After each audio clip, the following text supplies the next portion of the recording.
Good morning. Good morning. Actually, I think I have to ask for that again. Good morning. Good morning. Right. Good morning and welcome to the University of California, Irvine. My name is Joseph Jun and I'm the director of the Center for Critical Korean Studies here at UCI. I'm so glad you could all make it on this lovely Saturday morning to our campus. And for those of you watching on Zoom, I'm glad you're here as well. And I do hope those of you on Zoom, I hope that you get a chance to visit our campus at some point. Welcome as well to the Korean American and Asian American Studies Curriculum Conference. This is a one-day event designed to promote Korean American Studies curriculum and collaboration with other Asian American Studies curriculum in K-12 classrooms. This conference is sponsored by the Consul General of the Republic of Korea, Los Angeles, the Korean American Studies Education Foundation, and the UCI Center for Critical Korean Studies. It's also supported as well by the UCI History Project, as well as the UCI Teacher Academy. We have some very distinguished guests today who will be giving remarks in a moment. But before I turn to them, I would first like to acknowledge all the hard work that went into the planning of this event. So I'd like to thank the organizing committee, Consul Che Ha-young of the Consul General of the Republic of Korea, Los Angeles, Dr. Grace Cho, a professor at Cal State Fullerton, T.C. Kim, the president of the Korean American Studies Education Foundation, Nicole Gilbertson, director of the UCI History Project, as well as the UCI Teaching Academy. And I'd also like to acknowledge the CCKS Center Administrator, Jubin Sin, over here, who worked very hard on this. And I would also like to thank our volunteers from organized through the Korean American Studies Education Foundation, who are also here with us today. So if I could just get a round of applause for all of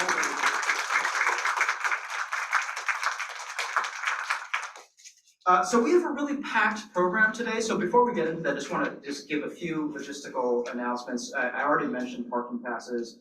Laboratories are right around the corner. We do, in addition to the programming today, we have a nice lunch planned for you. There's a break if you see it on the schedule. And I'm not sure if this made it to the final programming, but in one of these rare occasions where we found we had some extra money. So at the end of the day's event, we're going to be sponsoring a wine and cheese reception at the end of the day. So as a reward for all of us. So those of you who are on Zoom, if you want to race down here, I encourage you to do that.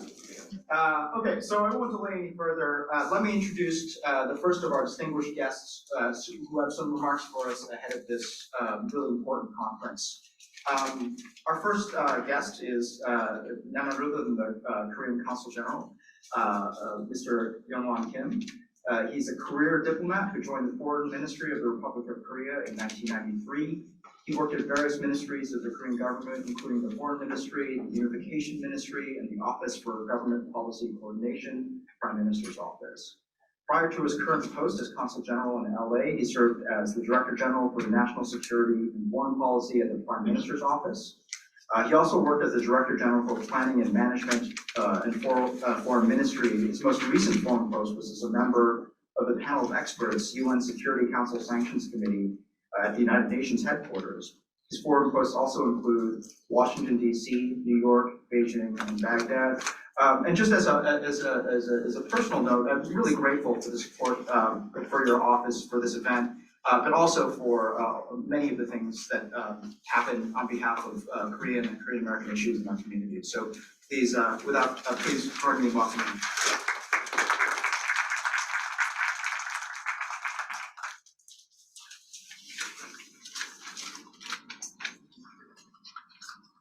Good morning, everyone. Good morning. Yeah, I think it's a bit early Saturday morning. Every participant from Zoom or in person shows your passion and love for this event, Korean American Studies. It is distinctly my honor and pleasure to host the Korean American and Asian American Studies Curriculum Conference today. I would like to express my gratitude to the Critical Center for Korean Studies of UC Irvine and the Korean American Studies Education Foundation for their hard work in co-hosting this event. I also thank you very much to City Council Member Tammy, my friend, and Senator David Min, and all the other participants, presenters, and each one of you who take the time to attend the conference. I'm very happy that we can have an opportunity to promote Korean American Studies and collaborate with other Asian American Studies curriculum through this conference. Last year, the state of California has once again shown itself to be a shining example of what it means to truly embrace multiculturalism. In October last year, California became the first state to make ethnic studies course mandatory curriculum at every public high school. And also, March last year, California State Board of Education approved the Ethnic Studies Model Curriculum, which includes 7 topics on Korean American history. It is, I think, a truly big achievement in further promoting diversity for California to recognize Korean Asian communities' contribution to America's rich heritage. As a German historian, Leopold von Ranke said, I quote, just show how it actually was, unquote. It is really important that history must be told to our next generation how it actually was, without any addition and reduction. In this vein, I believe we Koreans have played really important roles in shaping the history of this great nation. From the early stage of our immigration as laborers for occupations, where the US struggled to attract enough workers, to the Korean War as war veterans and war colonists, and to post-war period as social workers, advocating for many civil laws. Korean immigrants made these contributions while also facing persistent discrimination and violence through the US history. However, a history of sacrifice and discrimination, we now enjoy what has been called Korean prime time, with the high popularity of whatever Korean stuffs are. Moreover, today, US-born Asian Americans constitute the fast-growing minority group in the United States. 1/3 of all US-born Asian Americans live in California, with increasing political power and public standing. In 2019 alone, US-born Asian American households earned more than $171.6 billion and paid more than $37.8 billion in federal income taxes and $16 billion in state and local taxes. I believe this suggests that Asian Americans have been active and persistent during their journey into the United States. By learning the stories of our immigration forefathers, including their contributions and difficulties, the next generation of Asian Americans will continue to play a greater role in various fields, help solve community issues, and stand in solidarity against discrimination. More than that, we'll need to know the stories of marginalized people and improve our mutual understanding. Through learning about the rich histories and culture of different societies, students will come to value the true meaning of diversity and become an inclusive global citizen. Today's conference, I think, will serve as a venue to help lay that foundation. In 2 months, we celebrate the 120th anniversary of the first Korean immigration into the United States. The Council will continue to honor the pioneering rights of our ancestors abroad and pass on their footsteps to our descendants. I hope the discussion we are sharing today will help public schools teach more Korean American and Asian American studies actively and effectively. Thank you very much.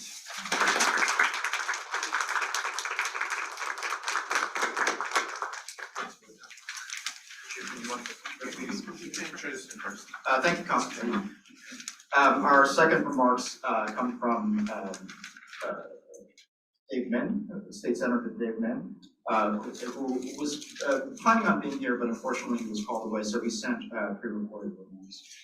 Dave Min was elected in 2020 to represent Orange County's 37th State Senate District, which includes the cities of Anaheim Hills, Costa Mesa, Huntington Beach, Irvine, Laguna Beach, Laguna Woods, Lake Forest, Newport, Orange, Tustin, and Villa Park.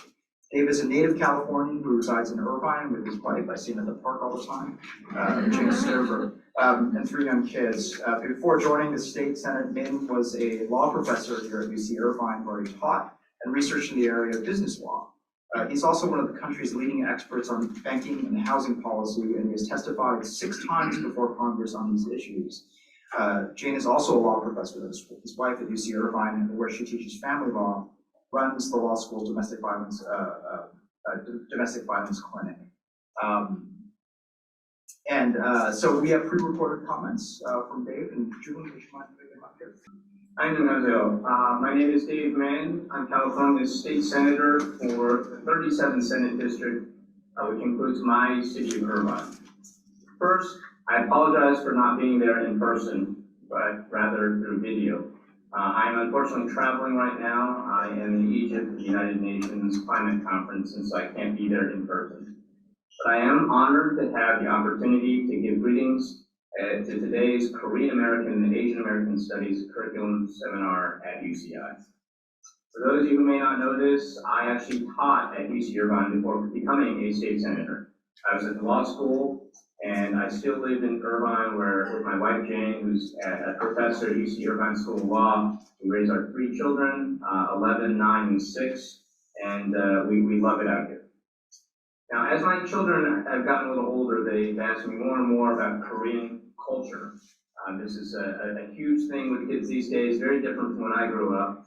And I'll just say that when I was a child in California in the 1980s and 1990s, many of my classmates didn't know the difference between Koreans and other Asian cultures. They often didn't even know what Korea or Korean culture was. So I was often called Chinese or Japanese. And I compare that to my children today, who love gimbap. They listen to BTS and Blackpink. They love all the Korean pencils and different things that come from the Korean economy. But I think it's also important that we teach our children Korean culture from beyond just pop culture today. And I think it's important to teach Korean values, Korean history, including the history of Korean Americans in California. As a 2.0 Korean American, I just wanted to share my own story about growing up as a Korean American in California. I grew up in a small town called Los Altos in Northern California, and I don't remember having another Korean American in my class until I think 5th grade. We would have to drive 45 minutes to go to a Korean restaurant in Fremont. Later, some opened up in San Jose. When I went to Hankook Hapkyo, again, it was a 30 or 45-minute drive. And we didn't have a lot of Korean culture at that point in time. And so, of course, in my schools, I wasn't taught anything about Korean American culture. My parents would talk a little bit about, my family's background. My mom's a Jun, my father's a Min. We learned a little bit about Queen Min and things like that. But we certainly weren't taught about Korean history in our schools. I never learned anything about Korean American history, even though Koreans first immigrated to the United States over 100 years ago. And of course, we've seen so many great Korean American contributions to our society and to American history, whether it's Do-san Chung Ho, who formed the first Korean American settlement in Riverside and led the independence movement for Korea. Dr. Sammy Lee, who won the first gold medal for the U.S. in swimming as a Korean American. Colonel Young-ho Kim, who led the combat battalion in the Korean War, and so many other figures like this. In fact, my predecessor, Alfred Song, I think a lot of people don't know who he is, and he was the first Asian American who served in the California State Senate where I sit today. He was Korean American, and he was like 10 years before any other Asian Americans. He was Korean American, and I'm only the second Korean American overall in the State Senate. So I think it's so important that we teach our children about Korean American history. I say that as the only Korean American in the California State Senate. And so I just wanted to again applaud what you're doing here. I know many scholars here today are going to, at today's conference, are going to be sharing your expertise your time and your efforts to help create educational curriculum to be taught at our local K through 12 schools starting in the 25 to 26 academic year. And I just want to emphasize my personal endorsement of what you're doing. I just think it's so important that as our kids grow up, as my kids grow up, they learn about their own histories and not just a history that focuses on one culture or one set of contributions, that they learn about really the diversity, the tapestry of what makes America great, which is so many different cultures, including Korean Americans, contributing to our great country. Now, this year, by the way, I just want to close with this. We commemorated the 30th anniversary of the LA riots, Saigu. I was a high school student when Saigu happened, when we had the LA riots, and we saw Koreatown burn into ashes. And that is something that I think is also important for a lot of different reasons. The political history of that, how Korean Americans at that point had tried to just go along to get along, and all of a sudden felt like they were a political football. The lessons we learned from that as far as trying to interface with other cultures, other groups, a lesson that I think we're learning again today in the wake of anti-Asian hate, the need to build coalitions with the Black communities, with the Latino communities out there, even with other Asian communities, because we know we are ourselves very diverse when we talk about Asian Americans. So again, thank you for sharing your expertise, helping to create this important ethnic curriculum around Korean American studies. And I look forward to seeing what you all come up with and continuing our partnership and trying to advocate for what you're doing at the legislative level. Thank you so much and have a great day. And last but not least, we have Ms. Tammy Kim, the Irvine City Council member. Tammy is a mother, a nonprofit leader, educator, community advocate, small business owner, and former corporate executive who has lived, worked, and raised her son in Irvine for the past 2 decades. She was elected to the City Council in November of 2020 in a historic win, leaving out 13 other candidates to take first place. I want to say that I voted for her. Very proudly. Tammy has served as Finance Commissioner for the City of Irvine, the Chair of the Language Access Committee for the Orange County Registrar of Voters, member of the City of Irvine Complete Court Committee for the 2020 Census, and on the Steering Committee for the Irvine Global Village Festival. Tammy currently resides in the City of Irvine on the border of the boards of the Southern California Association of Governments, Irvine Community Land Trust, Orange County Public Libraries, this is a lot of stuff, the Orange County Mosquito and Vector Control, where she's part of the Policy Personnel Committee. She also serves on the board of Irvine's Green Ribbon Committee and the Irvine Child Care Project, and is on a liaison committee for the Irvine Unified School District. I'm really grateful that she's taken her time out for a clearly busy schedule.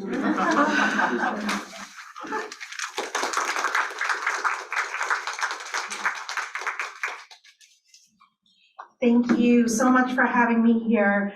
One thing that wasn't mentioned, the nonprofit work that I do is I am the founder and managing director of the Korean American Center in Irvine, nonprofit organization dedicated to promoting Korean language and culture, primarily in the preservation of our culture as we move through the generations.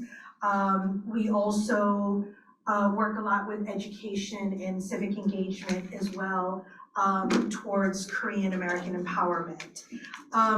One of the things I did back in 2017 was I led a group of high school, Korean American high school students here in Irvine to advocate for the inclusion of Asian American studies within the Irvine Unified School District. I taught them how to advocate for themselves and how to use their voice to make change.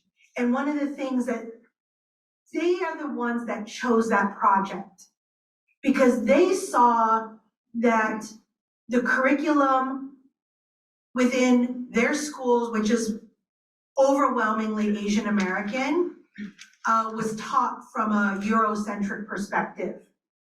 And that was in 2017. The work that they did actually caught the attention and they were featured in the LA Times and Irvine Spectrum News. So I was proud to lead that effort back then. And as an elected official, using my voice, even though I'm on city council, but to use my voice to advocate and promote Korean American and Asian American studies here within the state of California. So I'm very proud of the work that we do here.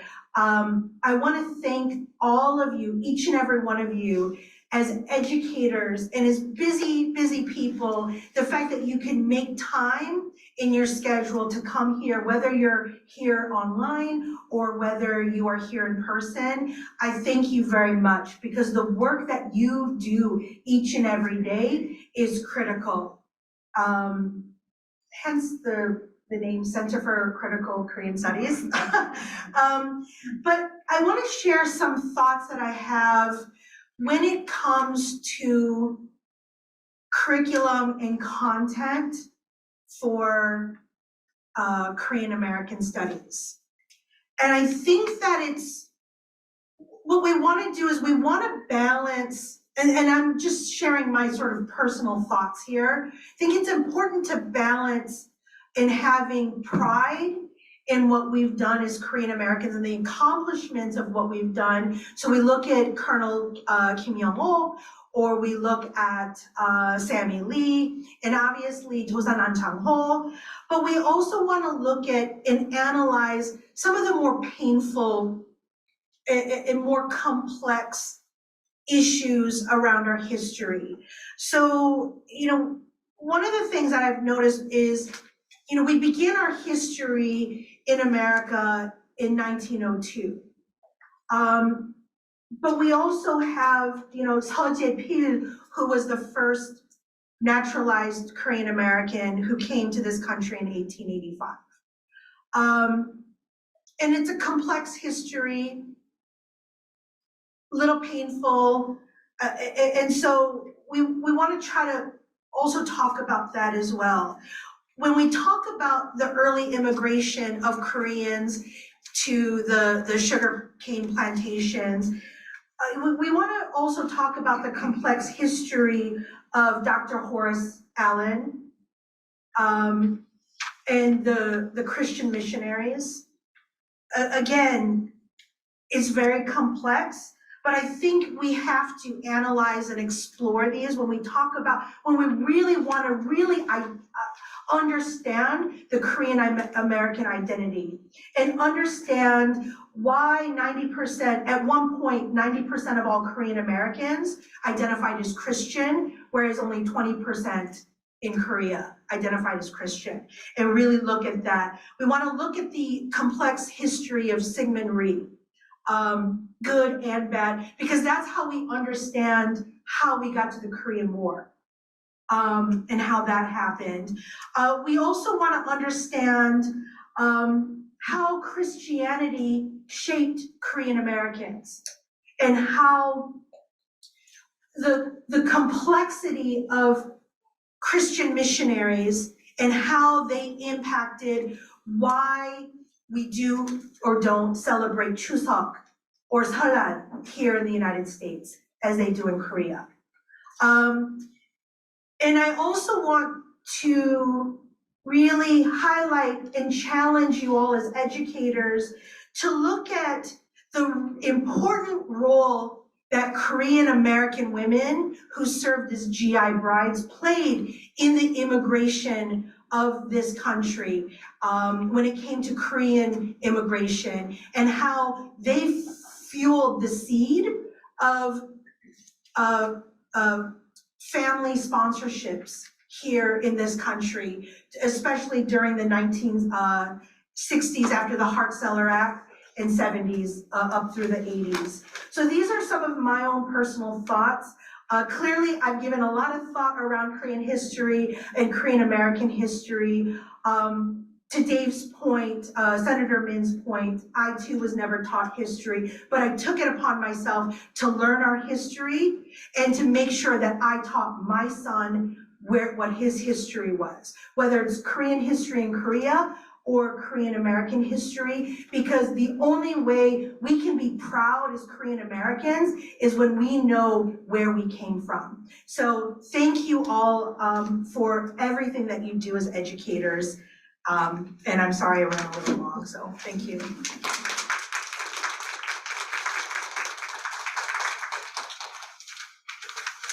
Thank you, Tammy, and thank you to all of our speakers.